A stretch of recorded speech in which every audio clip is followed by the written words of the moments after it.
Good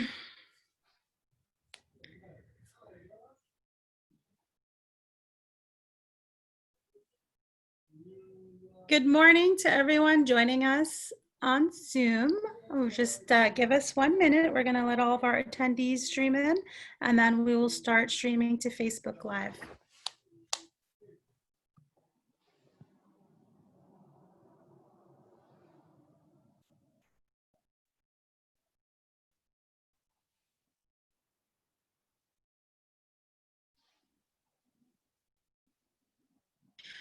Good morning, everyone.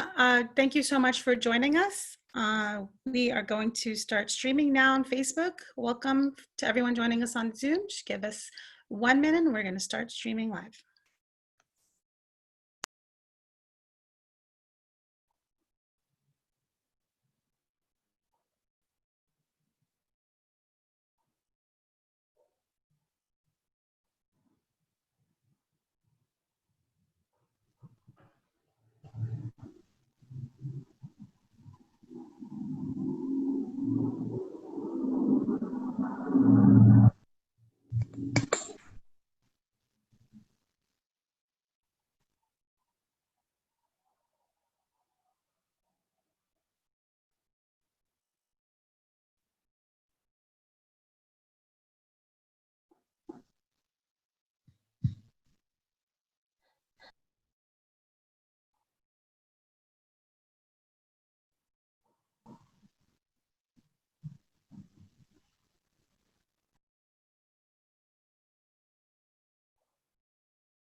All right.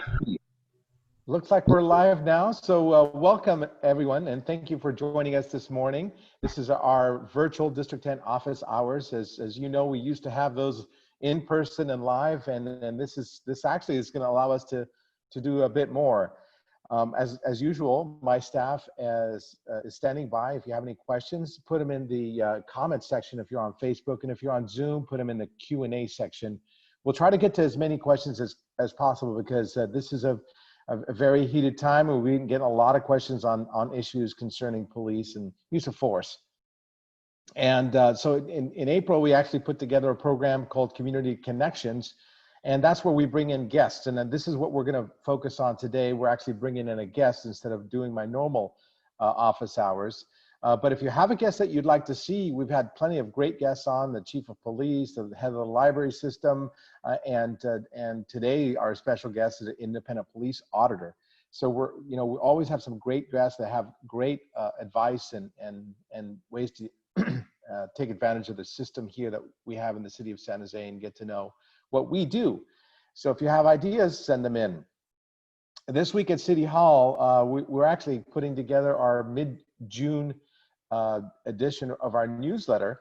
And it's going to be filled with resources especially, and we're going to be discussing the budget, and we'll be discussing things about the recent police riots and protests and the things happening in our city.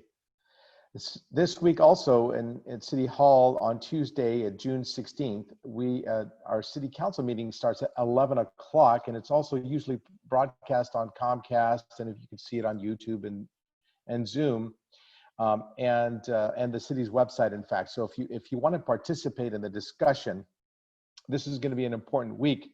We're going to be discussing the mayor's budget message, which is the thing that we vote on to fund the programs for the following year. So that'll take place this Tuesday, again at 11 o'clock. I know that I've received over 3,500 emails from people who want us to defund the police department, and we've actually had a gigantic 8-hour-long discussion on that issue alone just yesterday. I know that people in my district have, we actually did a survey that went the other direction. We've had 90,000 people surveyed, the vast majority wanted to keep our police department funded. So if you want to weigh in, that'll be this Tuesday.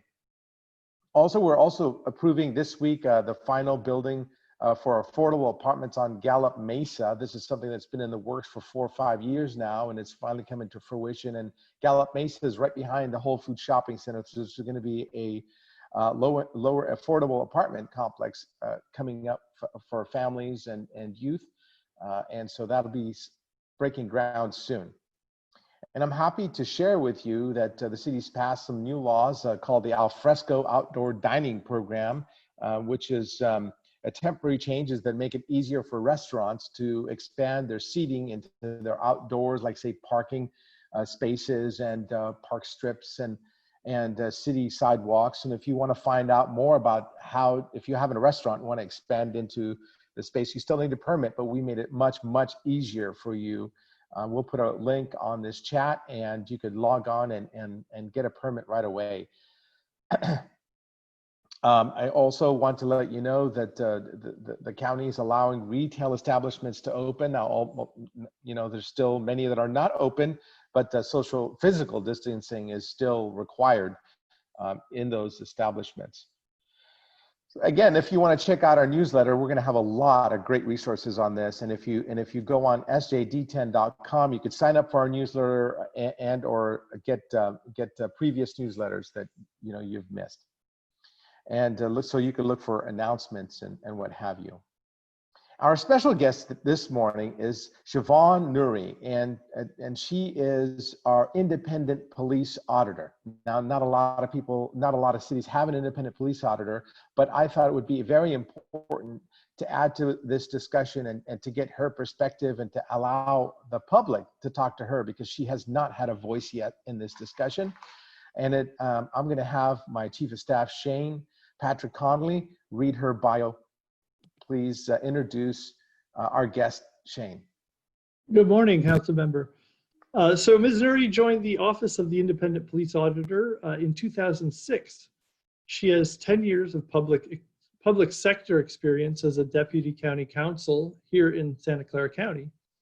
Her legal experience also spans the areas of civil litigation, employment law, criminal justice, and workers' compensation.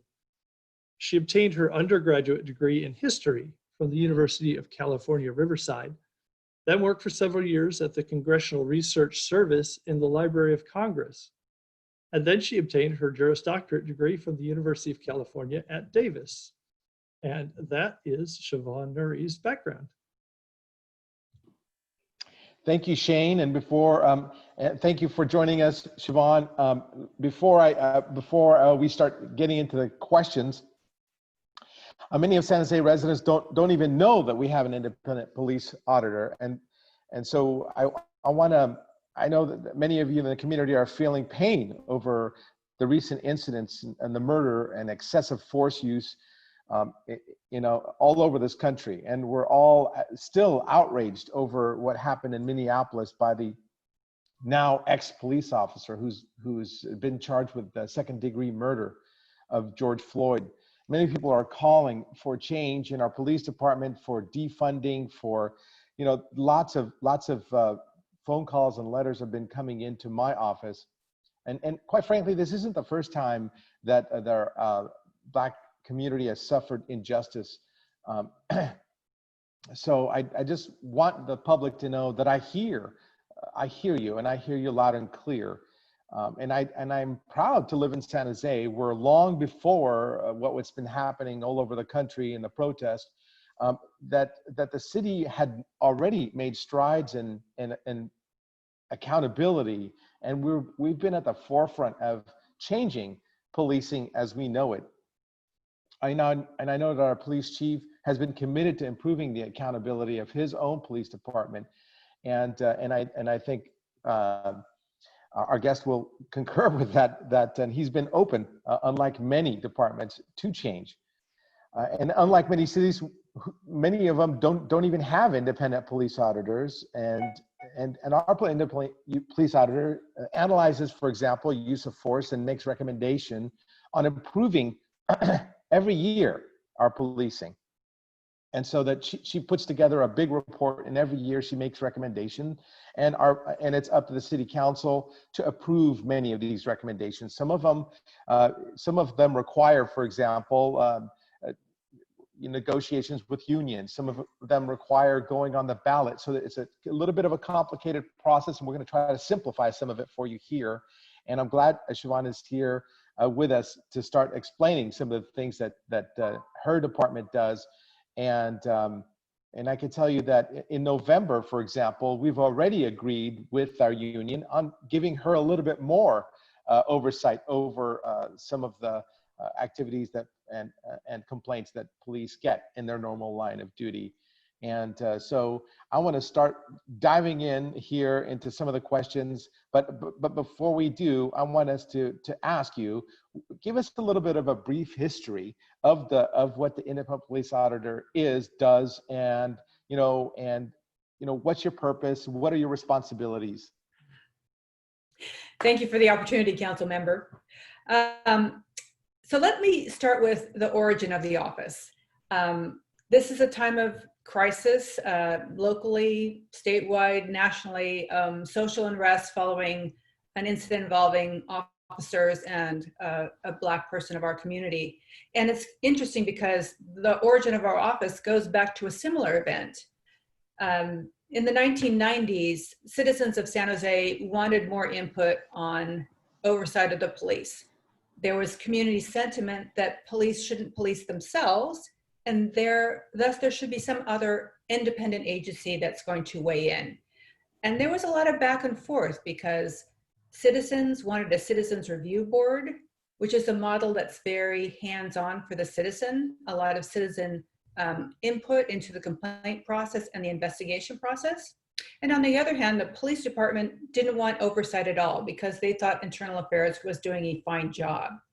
So there was a lot of back and forth, a lot of controversy, a lot of meetings. And it wasn't until the Rodney King incident in 1992 that there was a big social movement to move this oversight goal over the goal line. And the city council decided that we would have kind of a compromise between the two positions, and they came up with an auditor position, which means my office doesn't investigate, but we're an independent agency that makes sure the internal affairs investigations are fair and complete.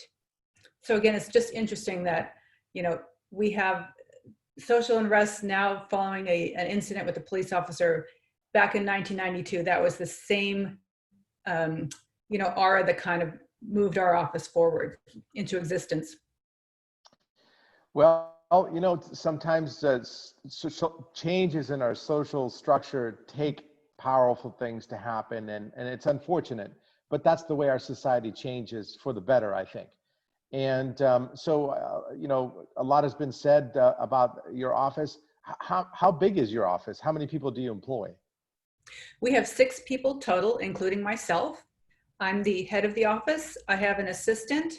I'm an attorney. My assistant's an attorney. I have 3 analysts and then a support person. Wonderful. And so can you give us so I think a lot of people don't understand the differences in what you just said about the police's internal investigation arm and you. And I don't want people to get confused. The police already have, go ahead and explain what the police does, and then explain, just give us a flavor of what it is, what you review. Okay. So it's probably easier if I explain the complaint process and where we fit in the process. Okay. Okay. So anyone can file a complaint. You can be somebody who was at the incident, whether the police interacted with you in a way you felt inappropriate, or whether you witnessed the police acting inappropriately with somebody else. You can also file a complaint anonymously. You can file a complaint if you read something on social media and felt, hey, I don't think that's appropriate, I want to make a complaint. Complaints can be filed in our office, the IPA office, or it can be filed at Internal Affairs. Once a complaint is filed, Internal Affairs does the investigation. My office has no powers to investigate. When Internal Affairs has finished their job, they hand over the investigation to us. And we're looking for 4 elements. Was the IA investigation fair, thorough, complete, and objective? And in order to measure those elements, we look at a number of things. We're going to look at, did the complaint allegations reflect the concerns raised by the complainant? We're going to look at how thorough their collection of evidence was. For example, did they get the police report? Did they get radio dispatch? Did they pull all the body-worn camera? Did they talk to witnesses? Did they interview the officer? Another element we look at is whether or not they selected the right duty manual sections. Because the duty manual is very long. There are a lot of sections in there that govern how an officer needs to act on the street. And so sometimes they might pull a section that we don't think is applicable, but another section might be more applicable. And lastly, we're going to look at how they tied all those things together in an analysis to make a conclusion. So we look at a lot of different parts, but in the end, again, our goal is to make sure the investigations are fair and complete. And if we think they don't meet that standard, we're going to send them back for more investigation. Thank you for explaining the process. And I know you conduct some community outreach. What do you do to let the community know that your office, I mean, I can tell you that not a lot of people know that your office exists. So how do you conduct your outreach into the community? Well, probably our biggest avenue of outreach is a number of things. We do an annual report to council. So generally we get a lot of interest in that in terms of media and community groups. We also do outreach to the schools. We have a student guide to police practices, and with that we deliver community outreach to the schools. I must say in the last 3 or 4 months, it's been difficult to do community outreach since we're all sheltering in place. So we've tasked our outreach person, who's fabulous, Talina Barrientos, to develop some bigger presence on social media. Okay, well, I'm hoping that the people, I think we have at least 24 on Zoom as we discussed, and I hope that people are tuning in live through Facebook, because you are a valuable resource, and quite frankly, you don't report to the police department. You're appointed by the city council and the mayor, and you only report to us, and that is a level of independence that is not there with internal investigations at the police department. And I know you travel the country and look at other police departments and their practices. What do you hear about the San Jose Police Department accountability model? What do you hear about your own model from other cities and or counties? Well, there's a national organization of persons that do civilian oversight. So they have a national conference each year. Unfortunately, this year it was canceled, but I do go to those conferences and I make contacts and I keep in touch with people who do what I do in other agencies in other states. I think overall, our model was seen as very innovative in 1993, and we were one of the early auditor models, and we were one of the early oversight models nationwide. But in the subsequent years, other agencies have come on board, and they've had the benefit of seeing how oversight works here, how oversight works somewhere else, and in a bunch of other locations, and then taking the best of those and making their own model. So each model strives to improve on previous experiences in the community. So again, innovative in 1993, probably not seen as innovative today. So that's why we, to the extent possible, we encourage, the council and the community to see how we can expand and maybe become a little bit more in current times. Well, I'm hoping that we change that. I know that we've negotiated with the police union to allow you a little more oversight, and everything's incremental. I know that, but can you explain the difference? Hopefully, if this ballot measure passes, what further capabilities will your office have? And maybe you could even talk about the cooperation with the police department and with the chief. Do you know that you're that you're experiencing? Okay, so I'm going to break those into two separate categories, and I'm first going to talk about what's moving forward with the side letter.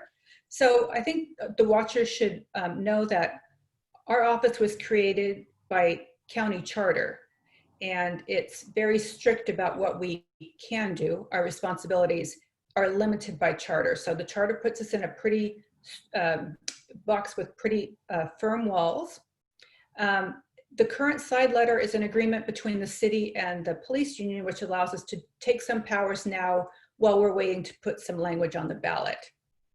Currently, my office cannot see investigations initiated by the department against its own officers. I can only look at complaints filed by citizens. So this will allow me to see more about potential misconduct in the department, and also to make sure that those investigations of these officers are also complete and thorough. It will allow me to get quick access to those files that are now available under SB 1421, which passed some years ago and provides the public with greater access to some police records. I will have a little bit quicker access to those records, but again, these are files that are available to the public under the Public Records Act. It's a pretty limited scope. It's records about incidents in which an officer's use of force results in great bodily injury. That's category number one. And category number two are records in which an officer's conduct leads to a sustained finding for lying or sexual assault on the job.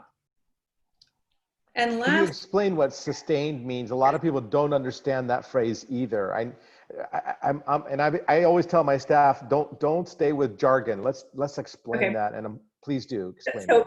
sustained means the allegation was proven. The officer actually did engage in sexual assault on duty or did lie. Good. Thank And you. then, continue, and I didn't mean to interrupt you. I just thank you. And then the last element from the side letter will allow my office access to more records. So currently I can only access records in which there's a complaint. And there are not actually that many complaints filed by San Jose residents against the police officers. It's a relatively small number compared to the numbers of calls for service, arrests, members of our community. So this will allow me to look at things in a more holistic way and to do a little bit more research if I'm making a recommendation to make sure I'm on solid ground that the department needs to be prodded to make some change. Good.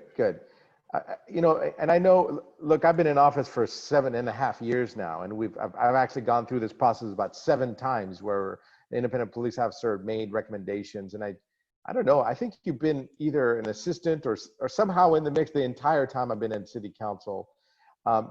How many recommendations have you implemented by the police department over the course of the IPA's history? How many have you implemented, Oh, me, myself? Yeah, or have you been part of? Let's put it that way. Okay. You weren't exactly the head of the department for a while. You were the silent leader in the background, I think. Well, I've been with the office, I think, since 2007. Yeah. And for some of that period of time, well, I've either been acting or the assistant. So I've been the IPA in a formal sense only for the last year and a half. But we've made a lot of recommendations over the years since 1993. Some of them have been implemented and some of them have not. Sometimes, the department might have a good reason where they don't want to implement a recommendation.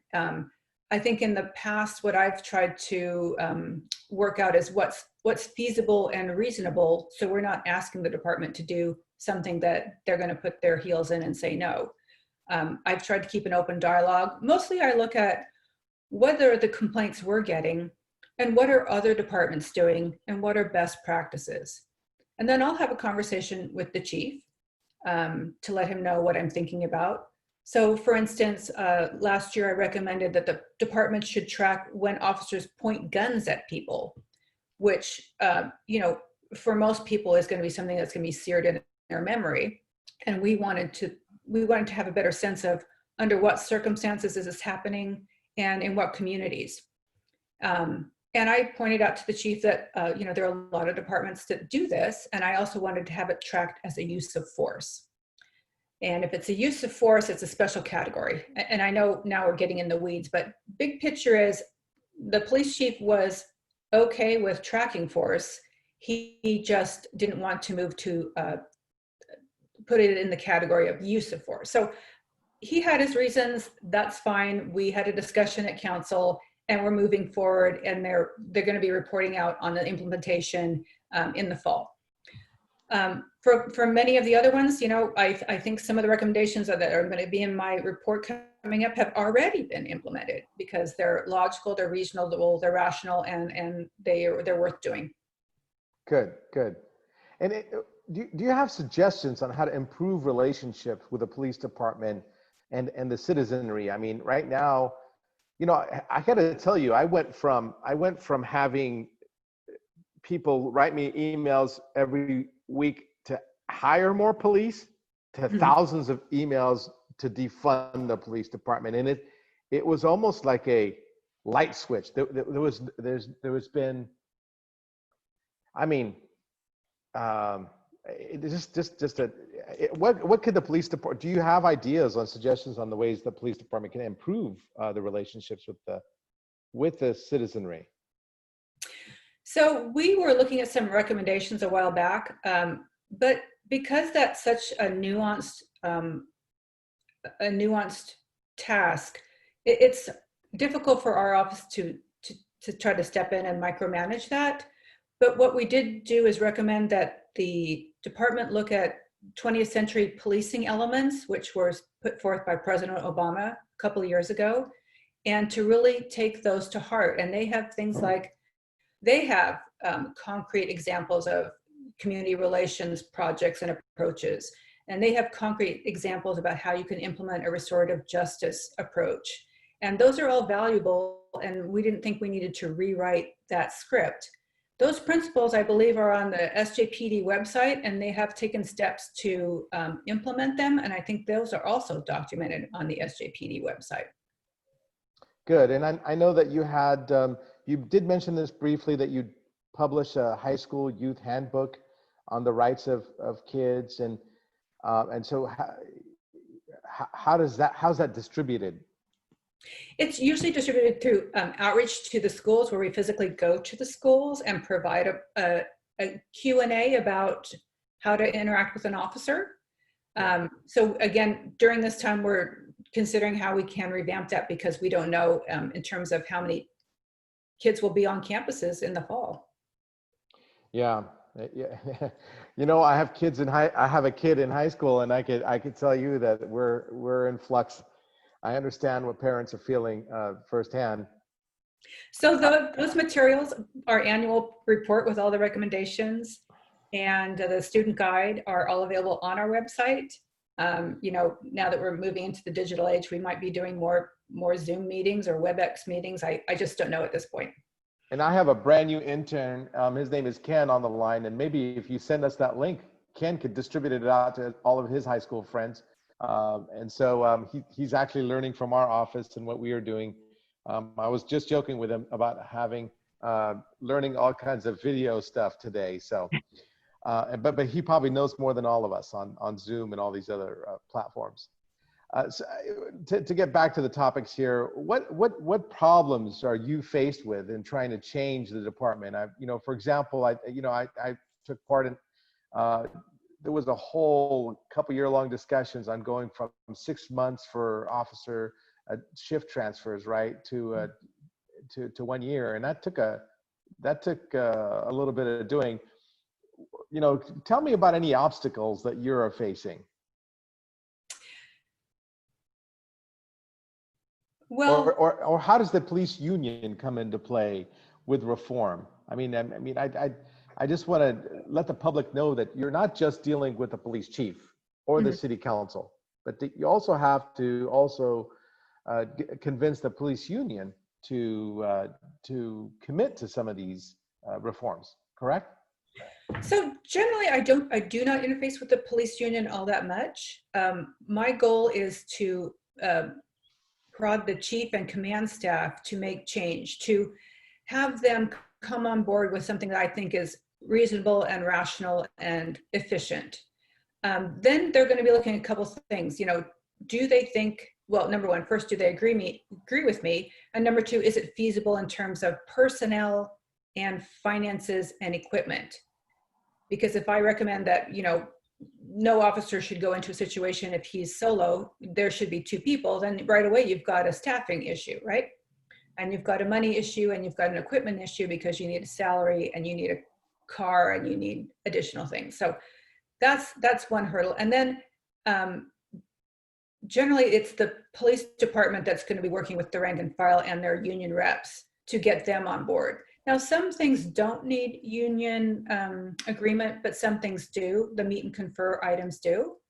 I think we've been fortunate over the last few years because Chief Garcia has been very, I would say very energetic in terms of accepting new ideas and putting some muscle behind getting them through. I've been in this job for quite some time, and you know, relative to prior chiefs, I think he has a dedication to improving the department. I think the union has also been more willing to make changes, but you know, I try not to get in between the department and the union. Okay, well, you know, I actually received a lot of, so we had like 8 hours worth of discussions yesterday, and there was a lot of ideas being, you know, flying around, including changes to mandatory arbitration, for example, increasing the IP oversight to include department-initiated investigations, removing state certifications from bad police officers to prevent, that, I think that was my idea, so to preventing police officers for, you know, ending up at another police department if they were fired from one.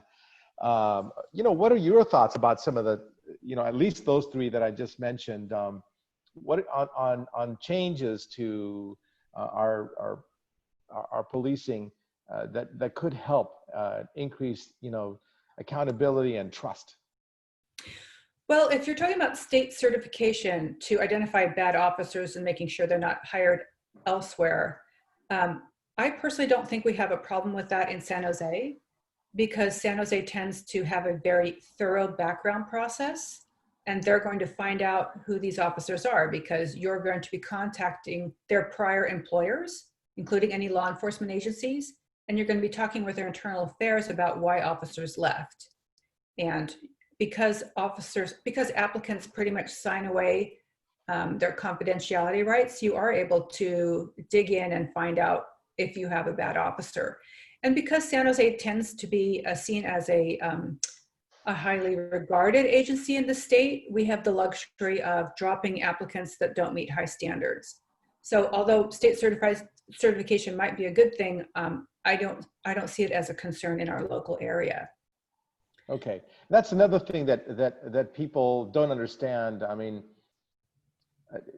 it's the fact that we're actually a very thinly staffed police department compared to some of these bigger cities, and we actually get less complaints. We're safer than most big cities as well, and that's something else that people who are very unhappy with what's happening in the country are not considering about where they live. I think I'm glad you brought that up.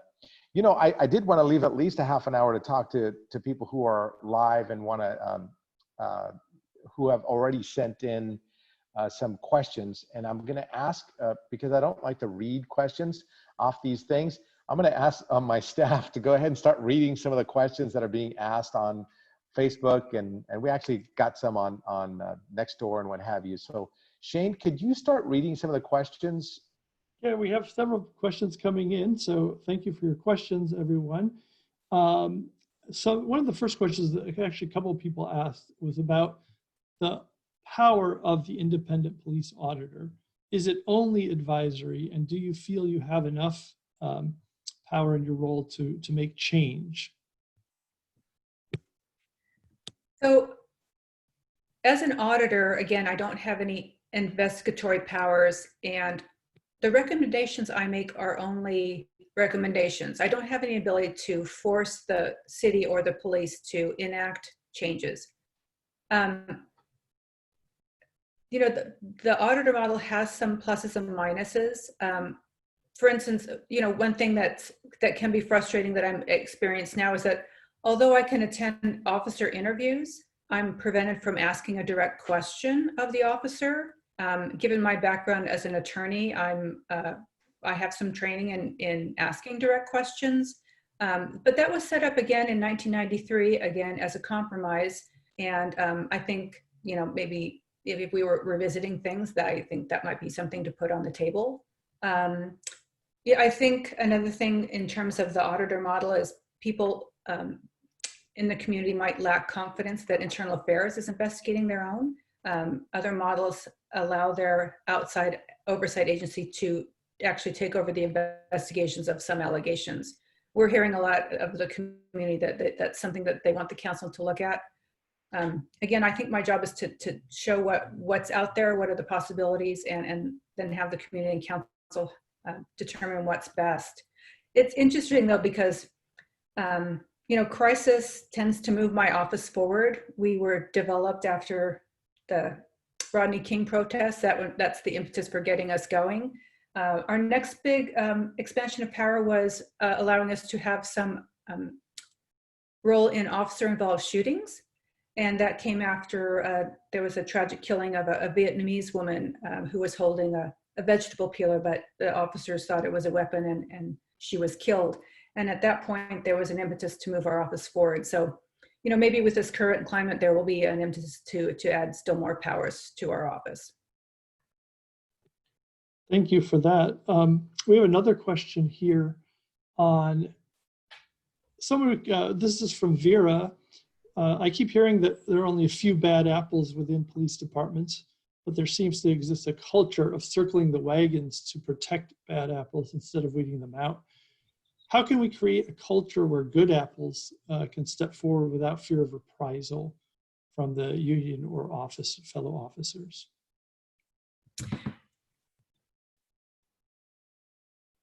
I don't have a good read on that from SJPD because currently I don't have department-initiated investigations. That's where I would see perhaps officers reporting on other officers. Two comments on that is that the chief just implemented a directive that's more strongly worded than in the past. And it states that officers have a duty to report if they see something that needs to be reported to their supervisor. That's number one. Number two, officers have a duty to intercede immediately, to act when an officer is using excessive force. And then the other element is that currently the department only identifies bad officers through the complaint process. And as I mentioned, San Jose, we don't get many complaints about San Jose officers. And so in my last year's report, I indicated that they should have a more robust ability to identify officers that need intervention or training or perhaps discipline, which involves looking at more things than complaints. It looks at their uses of force, it looks at car accidents, it looks at perhaps certain arrests that are made that the DA doesn't file on, to get a more comprehensive picture of the officer and potentially, the beat or the division where they're working. So that was a 2018 recommendation. Again, we'll hear back in the fall on status of implementation. Great, so we'll look forward to hearing that when it comes through. Well, let's go to Julie here with a question about, we're looking at not having police at high schools. What is the plan to support the schools with needs? And I don't know if that's for the council member or the IPA. I did talk to this question specifically came up yesterday during the city council discussion about not having. There are some people who will pay for police services at high schools to protect the teachers and the staff and what have you. But the role has changed dramatically in that role. They will not be handling disciplinary situations with children at all anymore, and they're not there to handle things like that. So the role of the police officer, even if there is a police officer on site, is not the same as it used to be. And so that question would have been better for the police to answer. I know we did have him on. We did have our chief on last month, but maybe we can have him on again after all this. Maybe a different panel discussion would have been nice. But this is what I understand from our police chief yesterday. What he said. Sorry, council member, you froze right at the end of your comment. Yeah, this is what the police chief said. Assistant Police Chief Knopf said yesterday in public testimony, that the role of the police officer at the school has changed into, not one that is used for discipline, but one to protect the school itself. Great. We have a couple of questions that are related to budget. One was, how much does the Independent Police Auditor office cost, or how much, what's your budget annually? Unfortunately, I don't know that off the top of my head. I leave my budgetary matters to staff. It can be found on the city manager's website under the adopted budget, but I don't know it off the top of my head. I had a question. Sorry, go ahead. Oh, sorry. I was going to say all of the budget information is out on the city's website. If you go to the city manager's portion of the website, and they have a budget tab there with all of the operating budget documents, you can drill down to all the details in this year's budget, which will be voted on Tuesday. We had one from Monica that came in a couple of days ago. What is the status of the many complaints filed against Officer Jared Nguyen? Are you handling any of those complaints? I'm sure you are. So again, as I explained, our role comes in at the end after the complaints have been investigated, but we have received quite a number of complaints about Jared Nguyen. We want to make sure that every complainant's allegations or concerns are captured in an allegation that will be investigated by internal affairs. So that's what we've been doing. We've been scrolling through all the emails and all the online complaints to make sure that this person's concerns are going to be captured, because a lot of people didn't only complain about courtesy, but other things, use of force, lack of training. So all of those will be investigated by internal affairs. We will audit at the end of the process.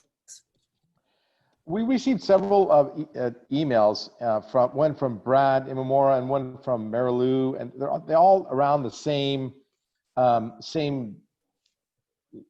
line of questioning. And basically, they're saying, "Do you really have any power, or are you just advisory?" Well, in the big scheme of things, if you're comparing our office to other offices, we would be seen as advisory. Other offices have more power to actually implement things. For example, the Citizens Review Board in Oakland actually has the power to fire the police chief, which happened, about 3 or 4 months ago. I believe they also have the power to weigh in and implement levels of discipline. Other agencies in California have the power to actually implement recommendations, even against the opposition of the police chief. So those are strong agencies with strong powers. They have their pluses and minuses. For instance, the power to force a law enforcement agency to implement a certain policy, it may be seen as a good thing, but it has its detriments in that you need to, have the rank and file follow the recommendation. And if it's not well crafted, you're going to have issues, and then the issues are going to focus on your agency and your capacity and your knowledge level. So it can be a two-sided sword. I had a couple more questions from Marilyn. They were actually pointed at me. What is the actual police budget, and can you use the police budget to assist with homeless care? So I could tell you that I'm not sure exactly, but it's 400 million if I'm not mistaken. It's a substantial budget. A lot of it goes to actual pension costs, but that is, you could look that up directly, as my chief of staff said in the budget report, which is out already and will be voted on Tuesday. The other one, can we use the police budget for homeless care? Now we have dedicated, about $200 million for the housing department. But our housing department is there to build houses. Most of the social care programs for homeless, like for example, mental health treatments and medical treatments and food stamp programs and other assistance programs are all social programs that are run by the county.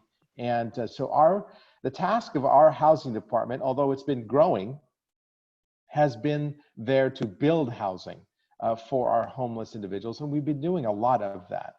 But the social aspect is done by the county. And are we spending enough money? Yeah, we they get a lot of money from different pockets. They get federal money, they get state money, and then and this year they're going to get a huge sum of money. Every year it's been growing from a new tax that was passed. The new transfer tax measure E should bring in anywhere from $30 to $70 million a year just for that department. That's on top of what they normally get every year, which is around 220 million. So we are spending a lot of money. And the office, unfortunately, it keeps expanding its role, although I think they're better at just building and making housing. As a council member, I could tell you we have a very thinly staffed police department per capita. And up until this week, we have not received phone calls to defund the police department. In fact, it was the contrary. We've been getting phone calls and emails to increase the police department. So, I mean, and so a lot more is going to be said about the budget. So I just want to make sure I answer that for that person. But I want to start getting back to questions for our independent police auditor who's here with us, and less questions for me. Mm-hmm. Any more, Shane? Yeah, so here's one that goes to a question about the protests recently and the independent police auditor's intersection with that. It's about reconciling the good things that are happening in the police department with what we saw with some of the protests. Leanne asked this question: what are some immediate steps being taken to change those actions, and has a complaint been filed with the auditor for any of these interactions? So I guess they'll take the last part first for Shivaun. Sure. So regarding the last part, in the first 72 hours, we received about 600 complaints. A fair number of those were against one particular officer, but a fair number of those were also about police department tactics, both generally and then as applied to the demonstrators. Other complaints revolving the department's use of force, particularly projectiles, tear gas, rubber bullets. We had complaints about lack of training. We had complaints about officers failing to intercede. So we have a number of complaints at a policy level regarding the policies the department currently has or the lack thereof, complaints about how those policies were actually implemented that day, and then complaints about individual officers and how they acted that day. So we have a fair number of complaints that will be coming down in the next several months that we will be reviewing. And a sort of follow-up to that question, are the numbers of claims that are of say brutality or excess use of force, are they tracked, and do they track how many are not substantiated or found to be true as well? Yes, so if you look at our annual report, we provide aggregate data. So we don't name an individual officers, but you can see overall which uses of force were sustained, which means proven, or not sustained or unfounded. So we track them annually. It may be that council will want in some period of time a more targeted look at just the allegations out of this incident. But yeah, we do track those, as does Internal Affairs. Excellent.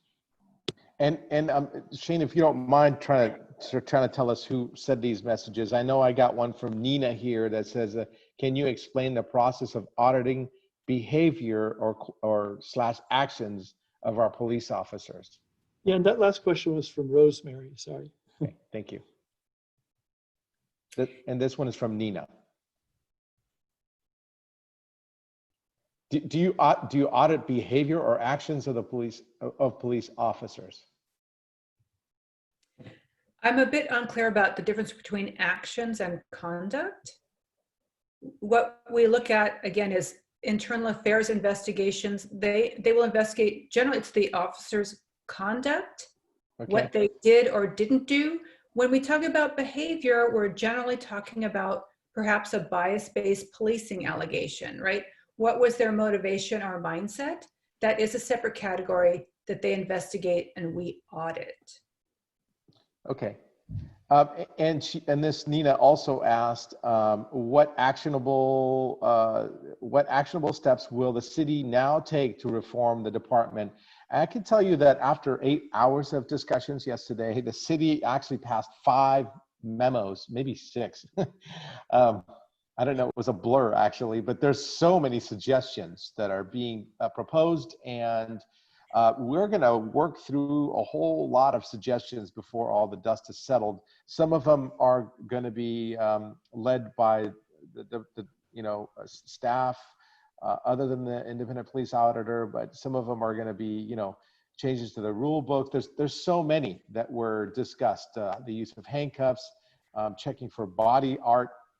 There was so many things in the memos yesterday, and if you go to yesterday's hearing, you could see the memos that passed. All of them passed. So lots of changes to come. Shane? Yeah, go ahead. Here is a question from P. Steamer. How can Jared Wynn be suspended without pay? And how would he and others be removed more quickly if, I'm assuming if their, accusations against them are sustained? And do these, having folks like this on the force produce legal liability for the city potentially? Is that, what do you think? Question for me or you? Shivaun? So in terms of,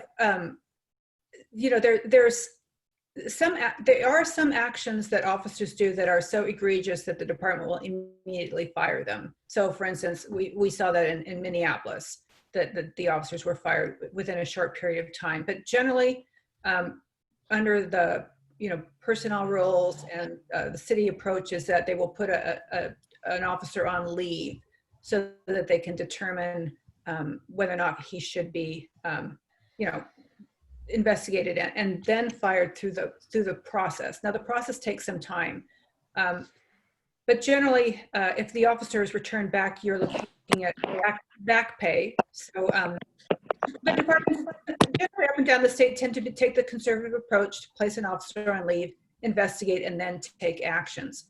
And one thing that people don't know about the system that can be very frustrating is that sometimes you fire an officer and the officer goes to arbitration, which is within his rights and prerogatives, and the arbitrator will return an officer to work. So it's not 100% in the hands of the police department or the city, because the police officers in the state of California have a procedure whereby they can be returned to work by appealing that decision. So, yeah, so it sounds like maybe some things need to be done at the state level, not the local level. I had another question. Sorry, go ahead. Oh, sorry. I had one here from Vera. Would it make sense to have the IPA have its own investigators and basically pull internal affairs out of the police department and put it with an IPA office, an independent police auditor office? That's the question for Shivaun. Yeah, so that's a model that's in place in various jurisdictions in California and nationwide. I think it has its benefits in that the investigators in these civilian offices tend to be, they tend to cost a little bit less. It puts more trained officers out on the street, and the civilians have a better sense of confidence that some outside entity is doing the investigation. So there are some merits to that model. That's a good question. I had one here from William. What is the police union's position on current police tactics? You know, maybe we'll invite, Paul Kelly. Maybe he'll be on the show. I'm not sure. If he wants to be on one of these, but we'll invite him and we'll get his take on it. It's important to hear from different perspectives, and I think we can't just hear from protesters with no offense to our special guest today, but our police auditor. I want to hear from a police officer himself. So let's invite him, I say. So. So, council member, Yeah. could I take the opportunity to tell your watchers about our 2 websites? Oh, please do. Yeah, so we have 2 websites. One is through the city. You would just type in San Jose Independent Police Auditor. That provides links to our publications and to other resources, including our student guide. But please also check out SJIPAengage.com. Again, SJIPAengage.com. And that provides more, or at least a different set of dashboard options for your viewers to take a look at, including, we took a pretty interesting study about stops of pedestrians and vehicles and what happens to disparate racial and ethnic groups. We have a complaint process, and we have a survey if you want to complete that. So it's pretty interactive, and we're hoping that they take a look. Great, I just put that out on the chat for all of our listeners.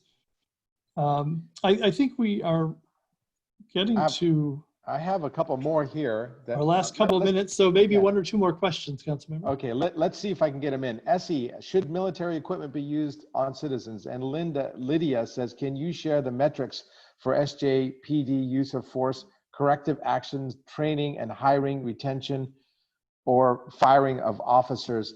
I could tell you, Essie, that we are looking at what equipment. In fact, that we had a huge discussion about rubber bullets and gas and the tear gas that's being used by our police yesterday. We're looking at all those options, and on Lydia, maybe the use of force, corrective actions. Maybe Shivaun could take that question.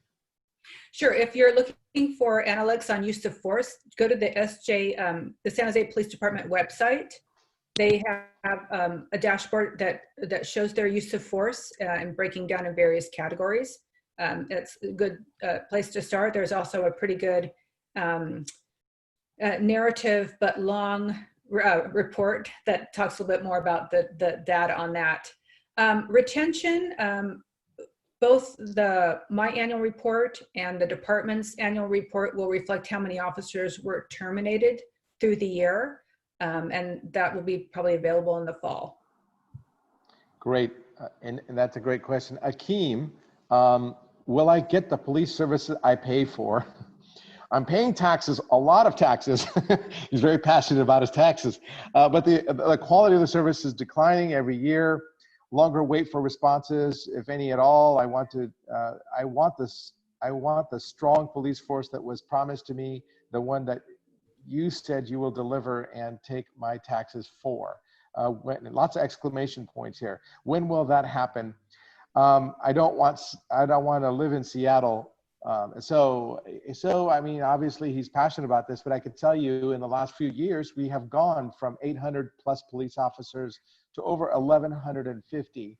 I know that I've asked for a stepped up increase in traffic enforcement in my area. I've gotten lots of complaints about the police helicopter. They are arresting a lot of burglars, and also we've switched the 911 311 system so that 311 is independent of 911. So the operators are only dealing with emergencies, and the 311 system is being handled by customer service agents, and that should no longer be a huge backlog. And that changed as of the end of March of this year. So things are changing. We are improving the services here for police. I don't know if the budget cuts and how they're going to affect the police department in the future, but we are trying to maintain the force and not have it go down. Any last questions? I know we started 4 minutes late, so I'm going to see if we can stretch it 3 more minutes. Any last questions for our independent police auditor, Shane? Let's go and take a look here. How can we use this time to stay at the forefront and be the model for the rest of the country, given the recent events? This is from Leanne. How can we use the urgency of this time to make more than incremental changes? That's a great question. And I would look at 3 elements to make change. So one would be change at the local level, which involves a discussion with the council about what they would like to see in terms of expanding our office. And then it takes a conversation with the police union, because according to California law, there needs to be a certain back and forth. So that moves me to the next level. There should be changes at state law to be considered, both in terms of how much power the police unions have, in terms of setting up oversight, but also in terms of transparency. California is probably the #2 state in the nation that shields police records from its constituents. And then nationally, we want to be looking nationally to see what people are doing, not only in oversight, but what they're doing in crowd control, what they're doing in community relations, what they're doing in terms of the viewpoint that police structures are inherently racist. It's a conversation at all 3 levels, but it's great that we have the community and energy and drive to move it forward now. Sounds like somebody has a very sad dog who is not getting the attention they deserve. Well, at that, so that's a good segue here. I think that's not my dog. He's much louder. He will let us know if he's unhappy. So thank you all. Thank you so much, Shivaun, for joining us today and highlighting your work to make our police force better and more responsible and transparent and accountable. Thank you so much for that. I know a lot more discussion is yet to come. What I got out of this is we should be inviting our police union to see if they want to talk about their role and how they work with our police department and our independent police auditors. So maybe our staff can work on having that next. I want to remind everybody to join me on Monday, June 15th at 7 p.m. For the Almaden Valley Community Association panel discussion on safely reopening the economy. We have our county executive, Jeff Smith, who's going to be a board of supervisors. Mike Wasserman will be there, Eddie Trong from the Silicon Valley Organization, and Victor Farelli from the Council of San Jose Economic Development. So we'll be discussing public health, economic perspectives, and so don't forget that a very important discussion on Monday. And of course, check out our monthly newsletter. It's always full of ways to engage and valuable resources. Visit sjd10.com for information. Thank you again for this wonderful hour. For those of you who visited us, I'm sorry if we couldn't get back to everybody's questions, but we tried to answer as many as we could. Thank you and have a wonderful day.